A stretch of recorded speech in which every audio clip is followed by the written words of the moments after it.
Hello friends, नमस्कार। एक बार पुनः आप सभी का हमारे online platform study with GK channel पर हार्दिक स्वागत है।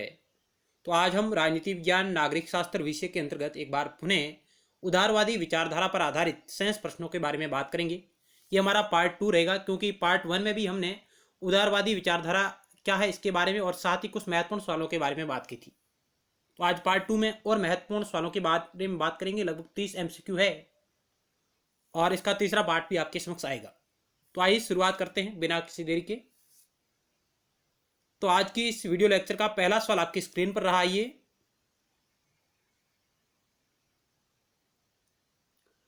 किसने कहा है राजनीतिक सिद्धांत के रूप में उदारवाद को पृथक पृथक तत्वों का मिश्रण है, उनमें से एक लोकतंत्र है और दूसरा व्यक्तिवाद है। यानी किस विचारक का यह कथन है कि राजनीतिक सिद्धांत के रूप में उदारवाद को पृथक पृथक तत्वों का मिश्रण है, उनमें से एक लोकतंत्र है तो दूसरा व्यक्तिवाद है।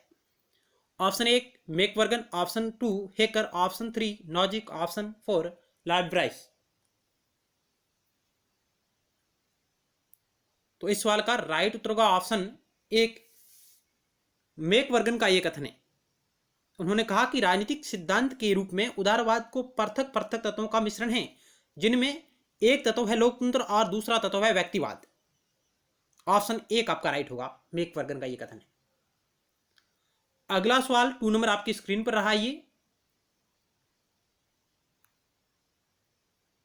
उदारवाद कुछ सिद्धांतों का समूह मात्र नहीं बल्कि दिमाग में रहने वाली एक आदत अर्थात चित्त प्रकृति है।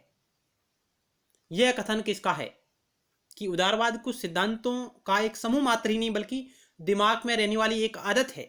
उदारवाद को दिमाग में रहने वाली आदत के रूप में परिभाषित किस विद्वान ने किया है? Ernest Barker, Laski, John Locke, F.A. Hayek. 4 option आपके समक्ष रहे। आप प्रत्येक सवाल के उत्तर को गैस करिएगा। इस 2 नंबर सवाल का राइट उत्तर होगा ऑप्शन 2 लॉस्की का यह कथन है। ऑप्शन 2 राइट होगा। लॉस्की कहते हैं कि उदारवाद कुछ सिद्धांतों का समूह मात्र नहीं बल्कि दिमाग में रहने वाली एक आदत है। ऑप्शन 2 राइट होगा। अगला सवाल 3 नंबर आपकी स्क्रीन पर रहा। ये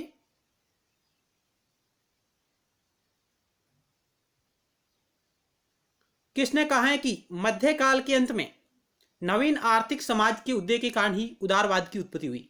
यानी मध्यकाल के अंत में नवीन आर्थिक समाज के उदय के कारण ही उदारवाद की उत्पत्ति हुई है। इस विचार का प्रतिपादन कौन से विद्वान करता है? Robert Nozick, John Rawls, Laski, Ernest Barker. क्या होगा इस 3 नंबर सवाल का राइट उत्तर? तो आइए राइट उत्तर को चेक करते हैं। ऑप्शन 3 राइट होगा। यह भी कथन लॉस्की का है। लॉस्की ने कहा कि मध्यकाल के अंत में नवीन आर्थिक समाज के उदय के कारण ही उदारवाद की उत्पत्ति हुई है और उदारवाद एक समूह का सिद्धांत मात्र ही नहीं बल्कि एक दिमाग में रहने वाली एक आदत भी है। यह बात भी हेराल्ड लॉस्की कहते हैं। अगला सवाल 4 नंबर आपकी स्क्रीन पर रहा। किसे 20वीं सदी के उदारवाद का वास्तविक संस्थापक माना जाता है? जॉन लॉक को, T.H. ग्रीन को, F.A. हेक को, जॉन रॉल्स को। किसे 20वीं सदी के उदारवाद का वास्तविक संस्थापक माना जाता है? तो इस सवाल का राइट उत्तर का ऑप्शन 2 T.H. ग्रीन को 20वीं सदी के उदारवाद का वास्तविक संस्थापक माना जाता है और उदारवाद का जो जनक है वो जॉन लॉक को कहा जाता है। अगला सवाल आपकी स्क्रीन पर रहा। उदार आदर्शवादी विचारक T.H. ग्रीन को 20वीं सदी के उदारवाद का वास्तविक संस्थापक माना जाता है।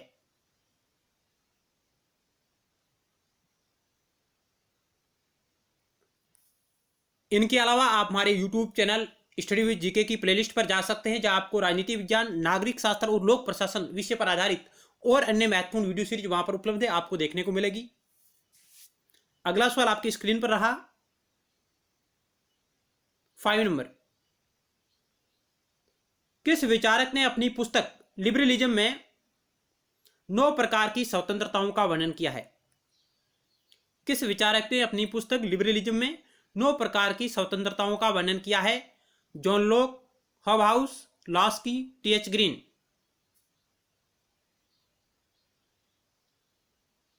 इस 5 नंबर सवाल का राइट उत्तर होगा ऑप्शन 2। हॉबहाउस ने अपनी पुस्तक लिबरलिज्म में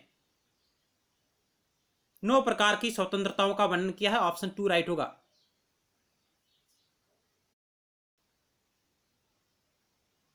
नेक्स्ट अगला सवाल आपकी स्क्रीन पर रहा 6 number.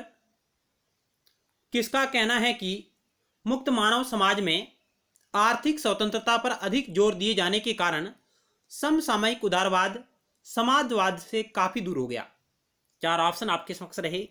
Professor Milton Friedman, option 2 Laski, option 3 Ashirvadam, option 4 Robert Nozick. यानी मुक्त मानव समाज में आर्थिक स्वतंत्रता पर अधिक बल दिए जाने के कारण समसामयिक उदारवाद समाजवाद से काफी दूर हो गया है। यह बात कौन सा विचारक करता है? Milton Friedman, Laski, Ashirvadam, Robert Nozick. तो आइए इस 6 नंबर सवाल के राइट ऑप्शन 1 होगा मिल्टन फ्राइडमैन का यह कथन है। प्रोफेसर मिल्टन फ्राइडमैन जिन्होंने इस मत का प्रतिपादन किया है। हालांकि मिल्टन फ्राइडमैन, रॉबर्ट नॉजिक, आज्या बर्लिन, एफ ए हेक ये विद्वान नव उदारवादी विचारक कहे जा सकते हैं या इन्हें स्वेच्छा तंत्रवादी विचारक भी कहा जाता है। स्वेच्छा तंत्रवादी विचारक मिल्टन फ्राइडमैन, रॉबर्ट नॉजिक, आज्या बर्लिन, एफ ए हेक, इनमें से यह कथन है जो मिल्टन फ्राइडमैन का है। ऑप्शन 1 आपका राइट होगा। अगला सवाल आपकी स्क्रीन पर रहा 7 नंबर।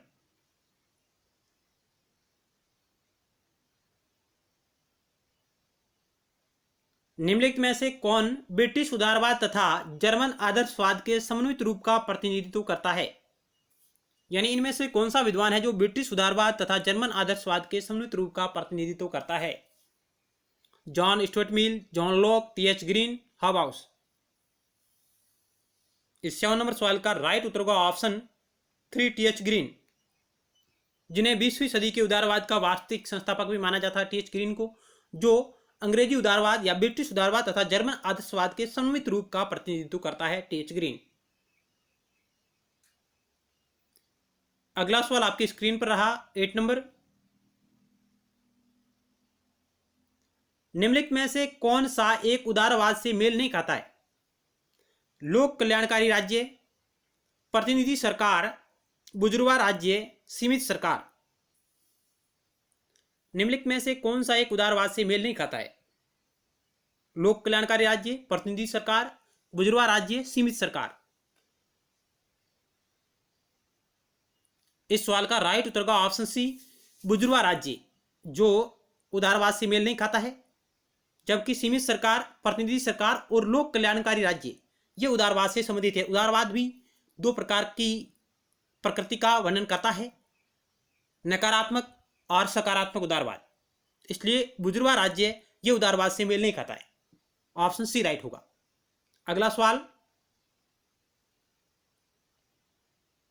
निम्नलिखित में से किसने टिप्पणी की है कि व्यक्तिवाद राज्य नियंत्रण की बुराइयों को अंतर्जित करता है?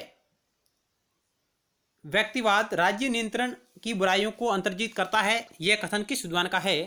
Herbert Spencer, Laski, Gilchrist, MacIver. तो 9 नंबर सवाल का राइट उत्तर का ऑप्शन ए हर्बर्ट स्पेंसर का यह कथन है कि व्यक्तिवाद राज्य नियंत्रण की बुराइयों को अंतर्जित करता है। अगला सवाल आपकी स्क्रीन पर रहा ये 10 नंबर।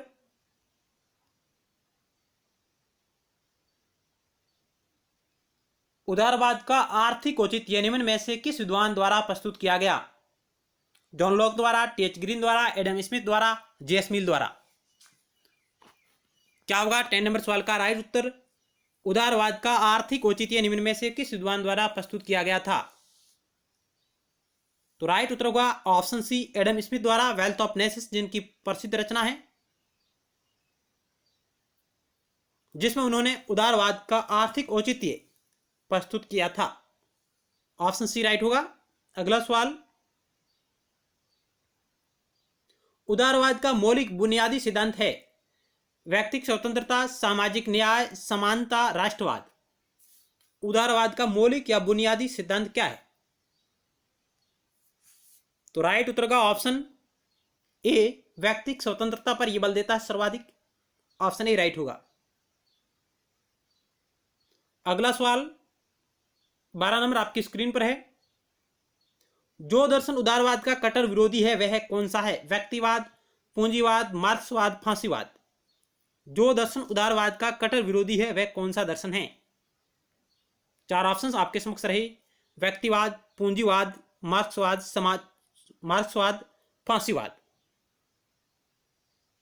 तो इस सवाल का राइट उत्तर का ऑप्शन सी, मार्क्सवाद है जो उदारवाद का कट्टर विरोधी है। ऑप्शन सी राइट होगा। अगला सवाल आपकी स्क्रीन पर है 13 नंबर। निम्नलिखित में से कौन सा सिद्धांत राज्य के रात्रि के पहरेदार की भूमिका का समर्थन करता है? समाजवादी सिद्धांत, उदारवादी सिद्धांत, बहुलवादी सिद्धांत, इनमें से कोई नहीं। क्या होगा राइट आंसर? निम्नलिखित में से कौन सा सिद्धांत राज्य के रात्रि के पहरेदार की भूमिका का समर्थन करता है? तो उत्तर होगा ऑप्शन बी, उदारवादी सिद्धांत। अगला सवाल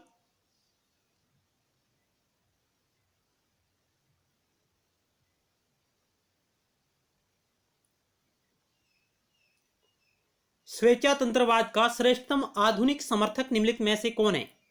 14 नंबर सवाल है। स्वेच्छातंत्रवाद का श्रेष्ठतम आधुनिक समर्थक निम्नलिखित में से कौन है? Robert Nozick, Habermas, John Ross, Darwin. तो राइट उत्तर का ऑप्शन ए, रॉबर्ट नॉजिक को स्वेच्छातंत्रवाद का आधुनिक श्रेष्ठतम समर्थक माना जा सकता है। इनके अलावा भी आज्या बर्लिन है, एफ ए हेक है और मिल्टन फ्रीडमैन है। ये विचारक भी स्वेच्छातंत्रवादी विचारक कहे जा सकते हैं। अगला सवाल 15 नंबर आपकी स्क्रीन पर है।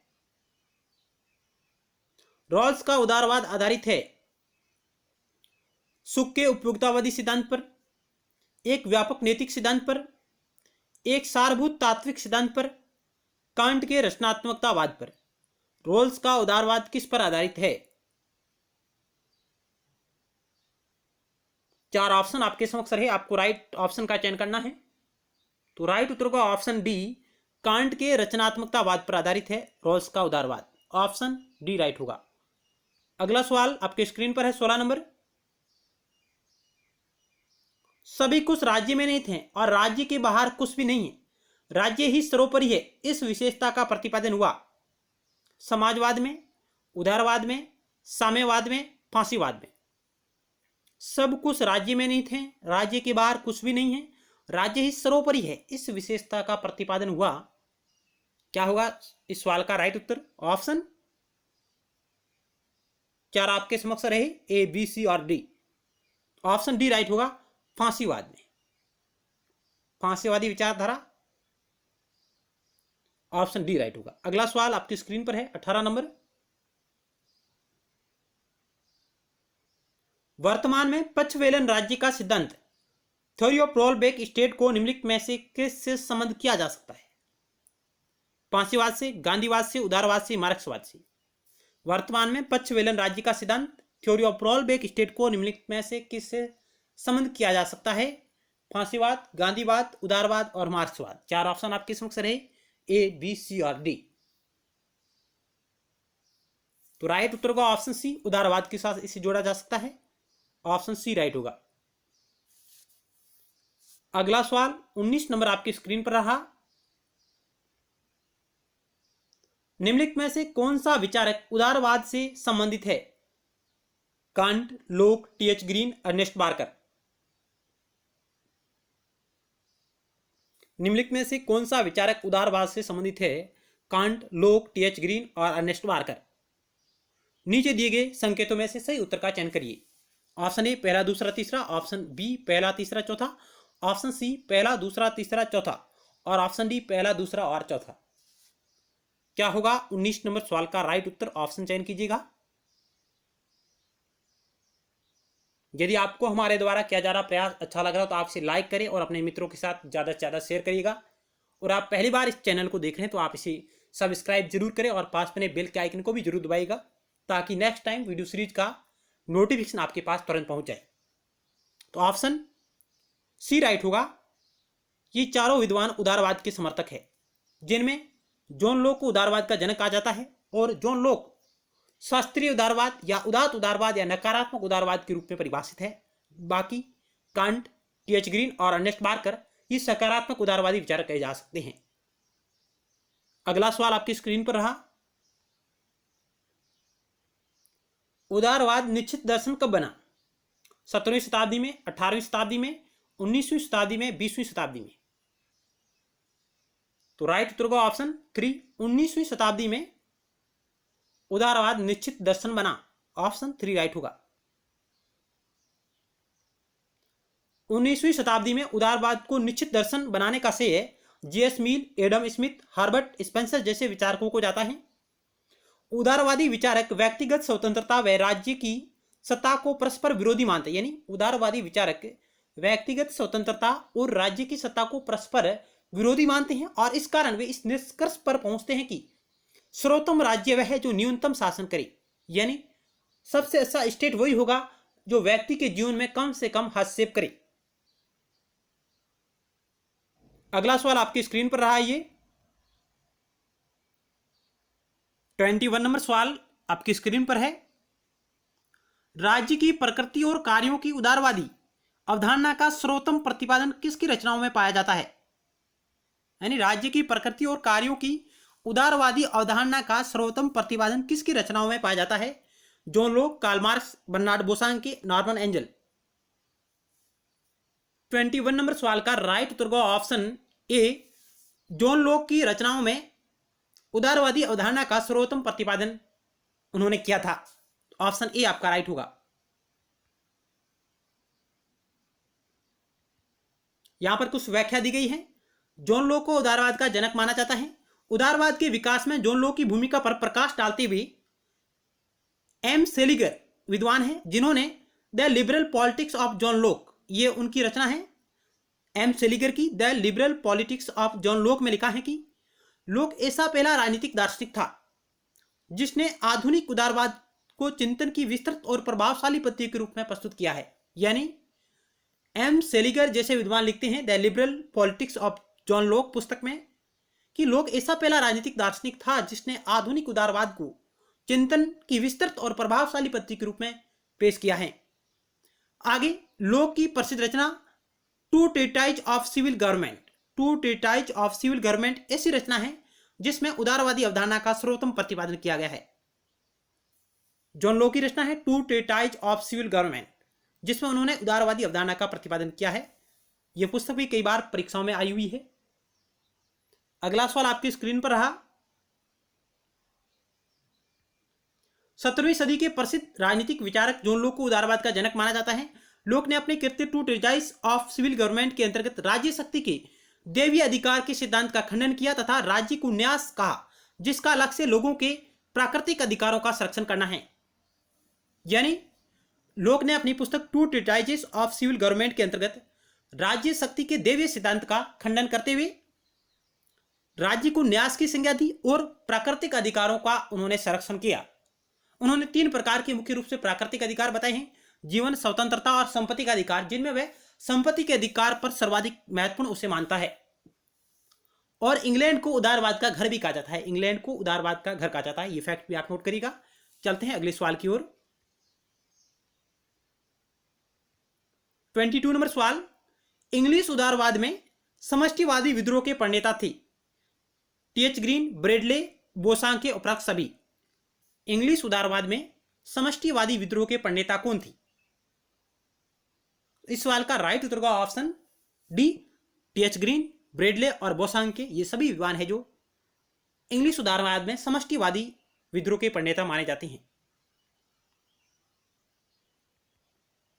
इंग्लिश उदारवादी परंपरा में आदर्शवाद को स्वीकार्य बनाने का कार्य टी.एच. ग्रीन, ब्रेडले और बोसांके ने किया। यही नहीं मान लेना चाहिए कि इंग्लैंड में आदर्शवादी आंदोलन पूर्ण रूप से जर्मन आदर्शवाद की ही उपज था। यानी हमें इस बात को स्वीकार नहीं करना चाहिए कि इंग्लैंड में आदर्शवादी आंदोलन को बढ़ावा देना केवल जर्मन आदर्शवाद की उपज नहीं है, बल्कि यह ऑक्सफोर्ड के आदर्शवादियों को कांट और हिगल की अपेक्षा प्लेटो और अरस्तु से भी प्रेरणा उन्होंने मिली है। इस आंदोलन ने अंग्रेज जनता के ने विश्व के संबंध में एक आध्यात्मिक धारणा रखी, जिसके आधार पर टी.एच. ग्रीन और अन्य विचारक जैसे जिन्होंने राज्य के नैतिक जीवन के एक आदर्शवादी सिद्धांत की धारणा रखी और आदर्शवादी सिद्धांत की वकालत करते हुए उन्होंने 20वीं शताब्दी में उदारवाद के वास्तविक संस्थापक के रूप में भी टी.एच. ग्रीन ने अपनी भूमिका अदा की है।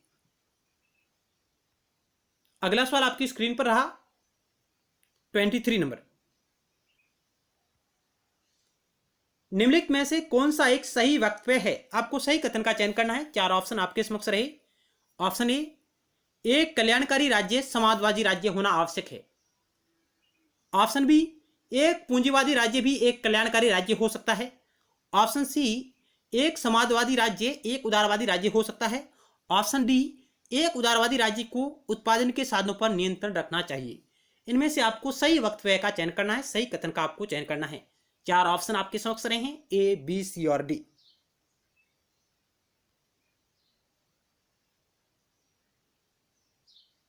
तो आइए राइट उत्तर का चयन करते हैं। तो आइए एक एक करके चेक करते हैं। ऑप्शन ए, एक कल्याणकारी राज्य का समाजवादी राज्य होना आवश्यक है। आवश्यक नहीं है। एक पूंजीवादी राज्य भी एक कल्याणकारी राज्य हो सकता है, यह कथन बिल्कुल राइट। ऑप्शन बी, एक समाजवादी राज्य एक उदारवादी राज्य हो सकता है। एक उदारवादी राज्य को उत्पादन के साधनों पर नियंत्रण रखना चाहिए, यह जरूरी भी नहीं है। ऑप्शन बी आपका राइट होगा। अगला सवाल 24 नंबर। एक पूंजीवादी राज्य भी एक कल्याणकारी राज्य हो सकता है, यह कथन बिल्कुल सही है। सर्वप्रथम कल्याणकारी राज्य की अवधारणा ब्रिटेन जैसे पूंजीवादी राज्य में ही अस्तित्व में आई। वर्ष 1943 के बेवरिज रिपोर्ट में 5 महाबुराइयों अज्ञानता, अभाव, नशाखोरी, बीमारी और बेरोजगारी से निपटने के लिए राज्य की भूमिका पर बल दिया गया और सकारात्मक उदारवाद जो कल्याणकारी राज्य को बढ़ावा देता है उसका स्वरूप हमारे सामने आया। तो सर्वप्रथम कल्याणकारी राज्य की अवधारणा का विकास ब्रिटेन जैसे देश में हुआ और 1943 की जो बेवरिज रिपोर्ट आई जिसमें 5 महाबुराइयों के अंत की बात की गई थी, अज्ञानता, अभाव, नशाखोरी, बीमारी और बेरोजगारी। अगला सवाल आपकी स्क्रीन पर है 24 नंबर। नव उदारवाद के प्रवर्तक कौन थे? दुर्खाइम, रॉबर्ट नॉजिक, जॉन रॉस, उपयुक्त सभी। नव उदारवाद के प्रवर्तक कौन थे? तो राइट उत्तर का ऑप्शन बी, रॉबर्ट नॉजिक को नव उदारवाद का प्रवर्तक माना जाता है। ऑप्शन बी राइट होगा। नव उदारवाद समकालीन विश्व में हस्तक्षेप की नीति को फिर से लागू करने की बात करता है, यानी रात्रि प्रहरी राज्य का समर्थन करता है। यह कल्याणकारी राज्य को आर्थिक विकास में बाधक मानता है क्योंकि उसमें प्रतिभाशाली और कर्मठ वर्ग पर भारी कर लगाकर अयोग्य और अकर्मण्य लोगों का पोषण किया जाता है। यानी यह कल्याणकारी राज्य को आर्थिक विकास में बाधक मानता है। कारण क्या है कि उसमें प्रतिभाशाली और कर्मठ वर्ग पर भारी कर लगाकर अयोग्य और अकर्मण्य लोगों का पोषण किया जाता है। यह विचारधारा संयुक्त राज्य अमेरिका में और ब्रिटेन में विशेष रूप से लोकप्रिय हुई। इसके प्रवर्तकों में रॉबर्ट नॉजिक प्रमुख है। इनके अलावा एफ ए हेक, आजा बर्लिन, मिल्टन फ्रीडमैन इत्यादि विचारक भी अपनी अमूल्य योगदान नव उदार में देते हैं। अगला सवाल आपकी स्क्रीन पर रहा। यहां आपको लिस्ट 1 को लिस्ट 2 से सुमेलित करना है। ऑप्शन ए है परंपरागत उदारवाद, उदारवादी आदर्शवाद, हिगलवादी आदर्शवाद, मार्क्सवाद। इधर ऑप्शन दे रखे हैं। उत्पीड़क संस्था के रूप में राज्य, आवश्यक भलाई के रूप में राज्य, आवश्यक बुराई के रूप में राज्य, नैतिकता व विधिकता की अभिव्यक्ति के रूप में राज्य। सुमेलित करना है एक एक करके। तो आइए चेक करते हैं। परंपरागत उदारवाद किससे सुमेलित होगा? परंपरागत उदारवाद राज्य को एक आवश्यक बुराई के रूप में परिभाषित करता है। ये आपका 3 से सुमेलित होगा। उदारवादी आदर्शवाद है जो राज्य को एक आवश्यक भलाई के रूप में परिभाषित करते हैं।